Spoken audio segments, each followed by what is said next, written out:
شرور أنفسنا ومن سيئات أعمالنا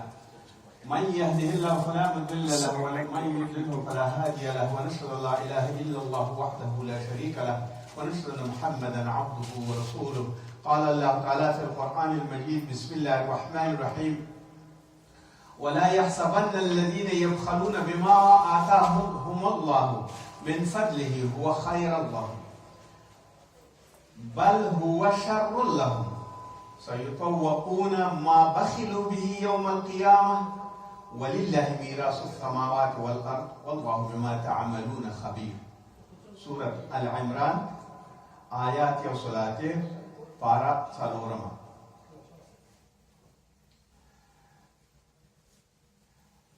وأيضا قال الله تعالى في القرآن المجيد: بسم الله الرحمن الرحيم: والذين يكنزون الذهب والفضة ولا ينفقونها في سبيل الله فبشرهم بعذاب أليم. أما بعد،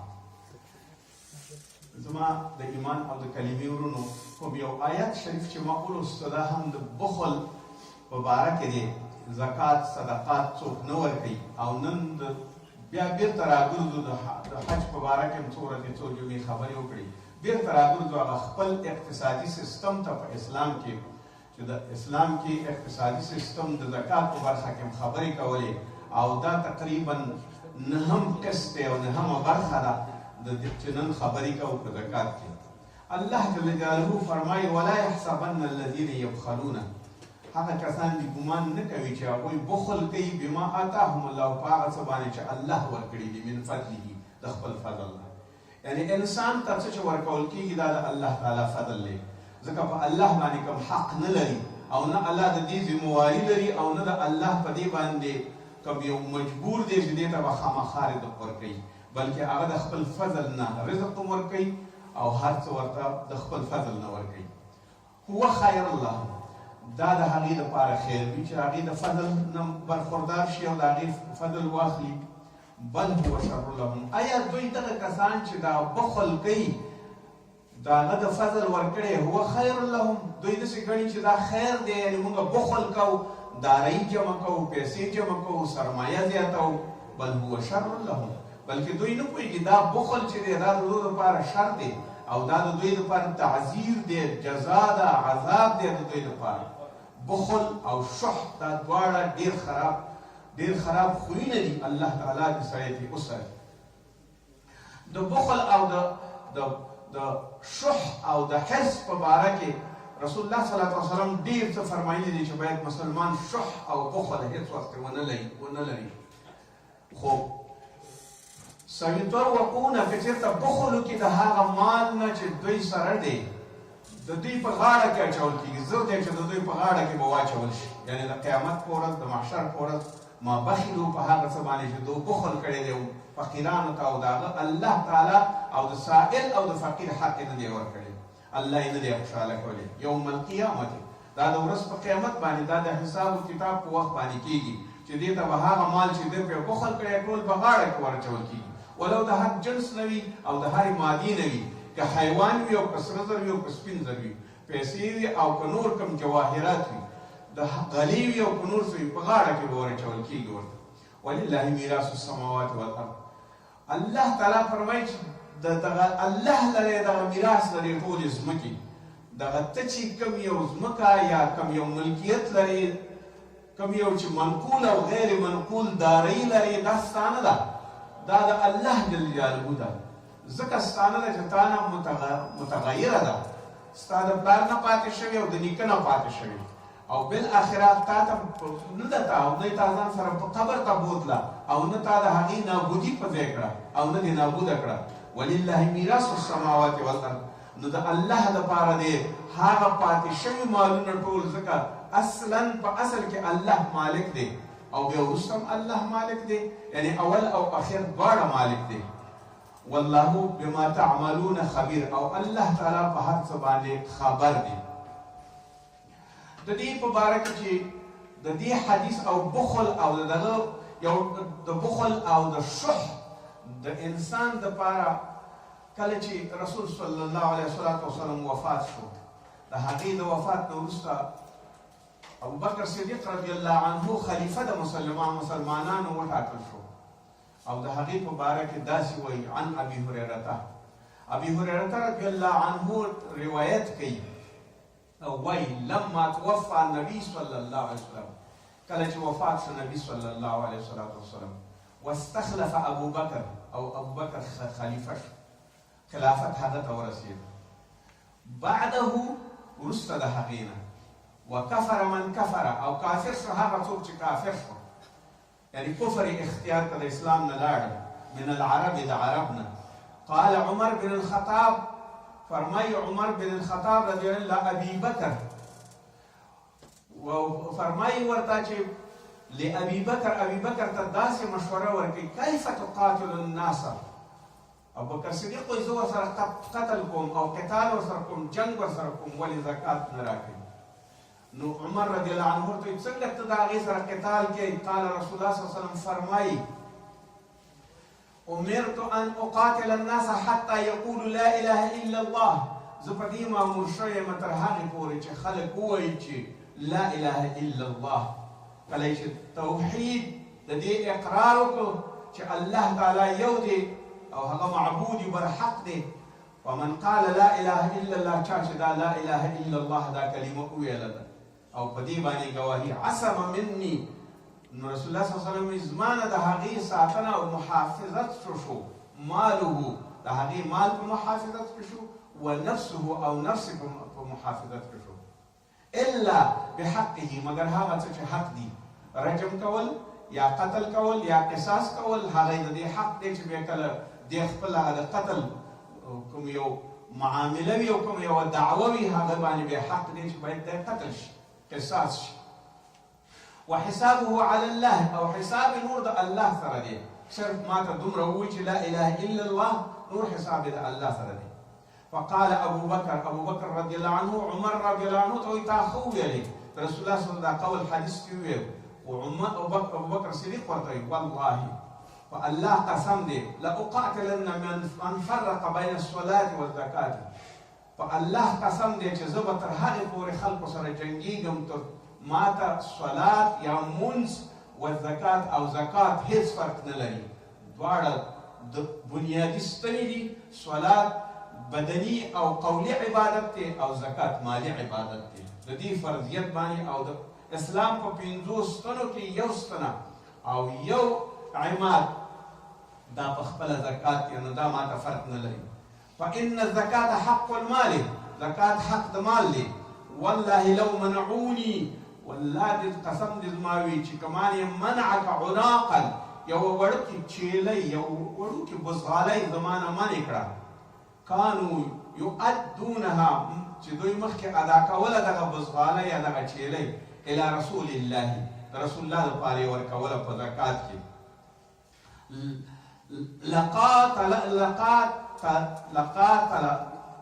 لقاتلتهم زه به د دوی سره تر هغې وخته پورې قتال او جهاد کوم على منعها چې دوی منع کوي دغه زکات قال عمر فوالله عمر رضی الله عنه فرمایي فوالله قسم مې په خدای ما هو الا رأيته ما ونه لیدل هیڅ شی او زما فکر ته هیڅ شی ان الله شرح صدر ابي بکر چې الله جل جلاله د ابي بکر رضی الله عنه سینه شرحه کړې ده او هغه دې ته برابر کړی چې د منکرینو د زکات سره جهاد للقتال د پاره د قتال او د جهاد فعرفت انه الحق او مې پیژانده چې دا یو حق دی او دا حق باید ژوندی شي په هر صورت باندې چې وي د الله تعالی فریضه ده متفق علیه اوس دلته مونږ دا ویو چې قال عمر کیف تقاتل الناس وقال رسول الله صلی الله علیه وسلم امرت ان اقاتل الناس حتى يقولوا لا اله الا الله ومن قالها فقد عصم مني ماله ونفسه الا بحقه وحسابه على الله دې کې وایي څنګه تاسو کوئ چې عمر رضی الله عنه ابو بکر صدیق رضی الله عنه ته دا مصلحت ورکړه چې دا خلکو سره جګړه مه کوه ځکه دا مسلمانان دي په نوم باندې او چې ته ورسره دا کې او د هغه کسان چې کلمه وایي نو د رسول الله صلی الله علیه وسلم فرمان دا دی نو رسول الله صلی الله علیه وسلم د فرمان دا ورته تیر کړ خو د دې نه کله چې رسول الله صلی الله علیه وسلم وفات شو 3 طبقې خلک راغله یو مرتدین راغله یو مدعی د نبوت راغله کاذبا او یو هغه کسانو چې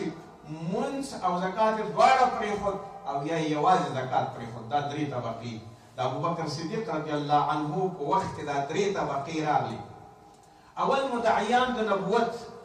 هغې وخت کې چې کله د رسول الله صلی الله علیه وسلم قدر او عزت نو دې خلکو ولیدل چې دې کې دومره قدر او عزت شته، نو د دې قدر او عزت د اندازې په اندازه باندې اوس د دې قدر او عزت دا دی چې هر څوک نبوت چوکۍ ته او کرسۍ ته ځان انتخاب کړي چې زه باید همدومره معتبر یم لکه محمد صلی الله علیه وسلم چې معتبر. نو مدعیان د نبوت پیدا شو. طلیحه قبیله بنو اسد کې پیدا شو او دې سره ورسره د طیح قبیله هم ودرېده، د حاتم بن عدي بن حاتم قبیله هم ودرېدله. ابوبکر صدیق رضی الله عنه خالد رضی الله عنه هغې ته ورولېږي چې قتال ورسره وکړي. کله چې د قتال زیاته ورسېده نو عدي بن حاتم ورته وویلې، هغه چې هغه مشهور سخي دی، هغه ورته وویل چې ما ته لږ وخت راکړه، 3 ورځې وخت راکړه، زه ځم خپلې قبیلې سره خبرې کوم. هغې چې کله خپلې قبیلې سره خبرې وکړله ټول بېرته مسلمانان شو، اسلام یې قبول. د بنو اسد قبیله خالد رضی الله عنه لاړ، د هغې سره یې جګړه وکړه او د هغې سره یې جنګ وکړه او قتال یې ورسره وکړه، ټول یې تس نس کړه او ټول خلک لاړل په خپله مخه باندې. دویم سجاد بنت حارثو د عراق یوه جنۍ وه، یوه ښځه وه، په لیکي چې دا ډېره ذهینه جمیله حسینه جنۍ وه. حسینه دا هغه جنۍ وه یا هغه ښځه وه چې ډېره حسینه وه، جمیله وه او ذهینه وه. ده هم د نبوت دعوه وکړله چې زه هم په خپل وخت کې نبي یم. او د عراق د تبلیغي قبیلې ښځه وه. موږ په فقه کې لرو تغلیبي، هغې دپاره زجر دی، هغې دپاره جزیه ده. تغلیبیان خپل یو قسمت لري. دریم مسایلمه کذاب. مسایلمه کذاب یا هغه دروغجن مسایلمه بنو حنیفه نه قبیلې نه دی راغی او د بنو حنیفه د قبیلې نه چې دی راغی، سجاج راغله د مسلمه کذاب سره یې نکاح وکړله او بالاخره دوی د نکاح کولو نه وروسته د اسلام په مقابل کې ودرېدل چې موږ د نبوت دعوه کړې ده. نو ابوبکر صدیق رضی الله عنه ورته شرجیل رضی الله عنه د دې په مقابل کې ورولېږه. کله چې شرجیل ورغی، شرجیل د دوی سره جهاد شروع کړو. دې وخت کې خالد رضی الله عنه هم فارغ شو او هغه هم راغی. دلته تقریبا کم از کم د مسلمانانو لښکر 10,000 کسان برابر شو. دوی د دې دواړو قبیلو سره جګړه، د دې مسایلمه کذاب او د دوی سره شروع وکړله. بالاخره کله چې دوی ټول دغه کوم یو چې دغه قبیله وه، دا قبیله ټوله تسنس شوه. آخر کې دغه مسایلمه کذاب وتښتېده او په یو باغ کې یو باغ ته لاړه او په هغه باغ کې ننوته. براء بن مالک رضی الله عنه ورپسې ورغی او په قلا باندې ور واوښته، دروازه یې خلاصه کړه او دلته ډېر سخت جنګ وشو. بالاخره د ډېر سخت جنګ نه دا وشو چې 10,000 کسان د مسیلمه کذاب قتل شو او 1200 مسلمانان شهیدان شو. په دې 1200 مسلمانانو کې 200 صرف قاریانو دا شهیدان شو. خو بیرته خلک دې ته قانع کړل، د حنیفه قبیله او د سلیم قبیله مسیلمه کذاب او دروغجن بیرته دې ته قانع شو چې اسلام ومني، دوی اسلام ومنو. دلته دغه قبیلې چې وي دا د زکات نه هم منکرې وي. دې خلکو ته خلک مرتدین ویلی کېږي. او دویم کافر، کفر من کفره، دویم هغه خلکو چې مانمونځ او زکات دواړو نه منکر شوي دا کافران شو. حدیث شریف کې کفر من کفره، څوک چې کافر هغه کافر شو. او د دریم کسان هغه و چې یوازې زکات یې نه ورکوو. نو اوس کله چې دوی دغه لښکر ورپسې لاړو نو دوی ټول مسلمانان شو او دوی په دې باندې چې د دې لپاره چې قتال وشي، نو علما یو حدیث شریف هغه نیولی دی عن عبدالرحمن، دا په عمدة القاري کې عیني کې راغلی شرح د هغې کې دا حدیث. قال بعث رسول الله صلی الله علیه وسلم الى رجل من اشجع لتؤخذ صدقته. وی رسول الله صلی الله علیه وسلم یو سړي ته عامل مقرر کړ، مصدق مقرر چې ورشه د هغې نه ته زکات واخله. فرده وایي دی سړي ورته ویل چې زکات نه درکوم زه په مخه ده فرجع بېرته راغی رسول الله صلی الله علیه وسلم فاخبر النبي صلی الله علیه وسلم نبي صلی الله علیه وسلم ته خبر ورکړ وقال نبي صلی الله علیه وسلم ورته ویل ارجع فاخبره انك رسول الله بېرته ورشه او ورته ووایه چې زه رسول یم د رسول الله هغې استازی یم رالیږلی یم درته فجاء بیا ورته راغی دې ته همدغې اشجعي ته بیا راغی فرده بیا یې رد کړ دویم ځل یې بیا رد کړ ورته ویل نه در کوم زکات زه ترې منکر یم کله چې دویم ځل بیا راغی نو بیا فقال له النبي صلی الله دریم ځل باندې بیا رسول الله صلی الله علیه وسلم اذهب ورشه ورپسې الثالثه دریم دفعه باندې ورشه فإن لم يعطك زکات در نکړه صدقته که زکات او فرض صدقې در نکړه فاضرب ووهه عنقه د دې غاړه ووهه مړې کړه فلهذا دلته د عمر رضی الله عنه او د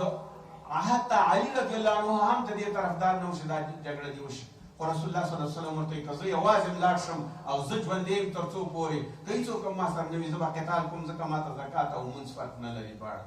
نو دلته چې ده ورته ویل چې فاضرب عنقه دا حدیث علماو دلیل نیولی دی چې د هغه چا مرګ روا دی چې زکات نه ورکوي او یا صلات باندې چې منکر امام شافعي صاحب او امام مالک صاحب وایي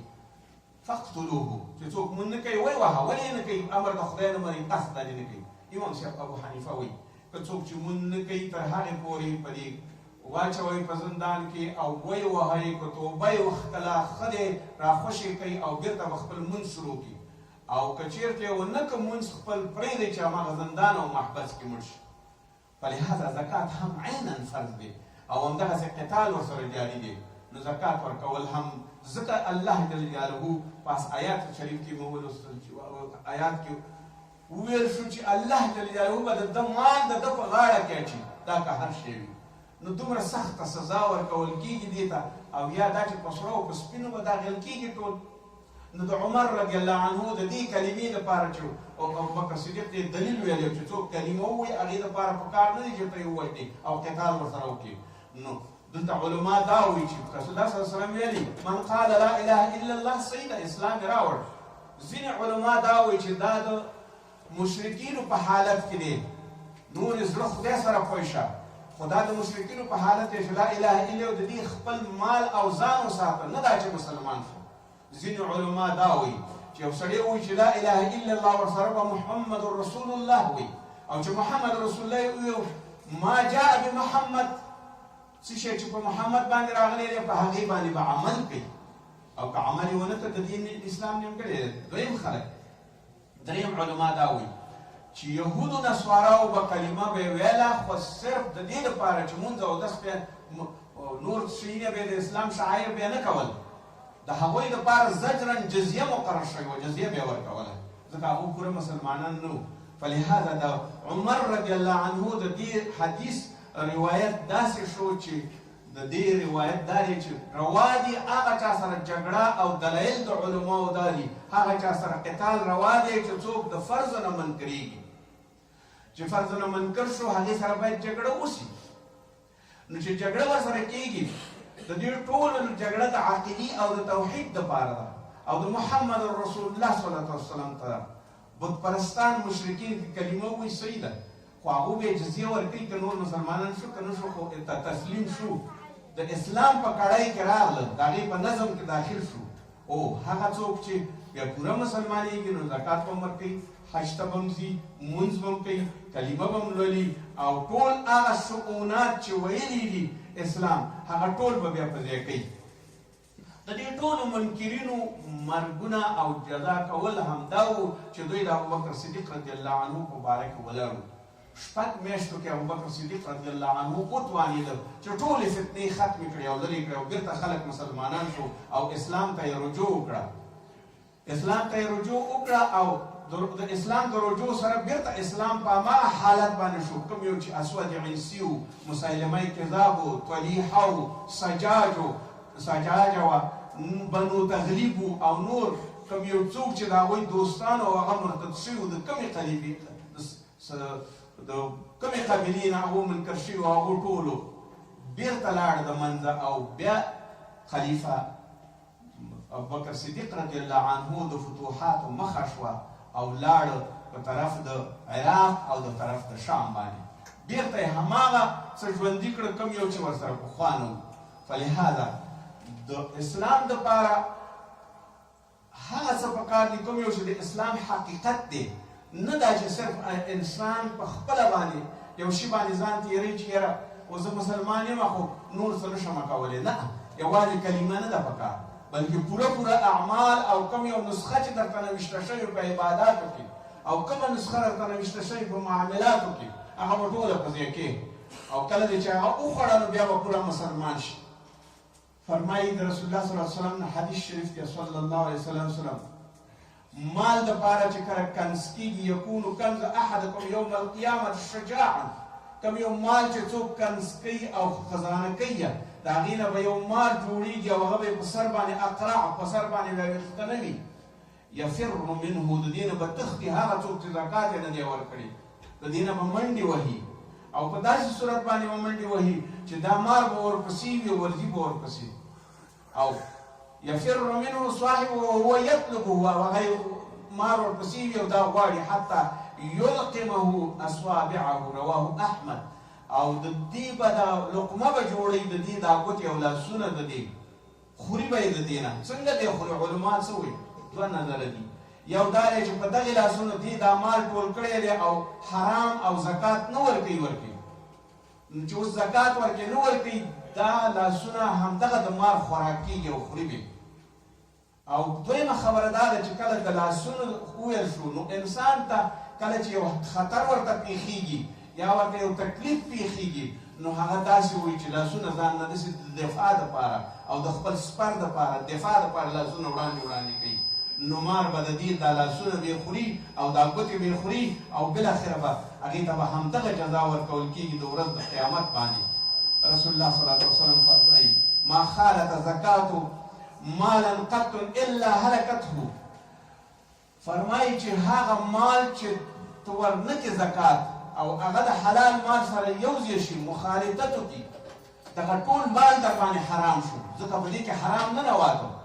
ته کوم جز د دې ولټې چې د کیمیا د تعریف نه یو مخلوط دی یو مرکب دی. مخلوط هغه دی چې نشي جدا کېدلی او مرکب هغه دی چې جدا کېدلی شي، لکه دانې چې د جوارو او د غنمو یو ځای کې نو دواړه جدا کېدلی شي، اما په شوده او اوبه دواړه سره یو ځای کې جدا کېدلی چې مخلوط دی. فلهذا دا مال چې د هغې سره مخلوط شو او یو ځای شو، هغه مال چې د تا سره دی هغه ټول حرام شو او هغه ټول همدغه خوري. نو د دې په لحاظ باندې چې هغه ټول مالونه خوري او خرابوي، الله جل جلاله دې موږ تاسو د زکات د هغه څه نه وساتي چې زکات باید ورکړو او د الله تعالی رضا حاصله کړو، ځکه زموږ یو فرض دی د دین او یو ستنم ده او موږ ته دا یو وړه معامله ښکاره کېږي، خو ګوره بیا وروسته انشاء الله راځي چې څومره زکات ورکړي، هره څلوېښتمه روپۍ کې یو روپۍ ورکړي. ربنا آتنا في الدنيا حسنة وفي الآخرة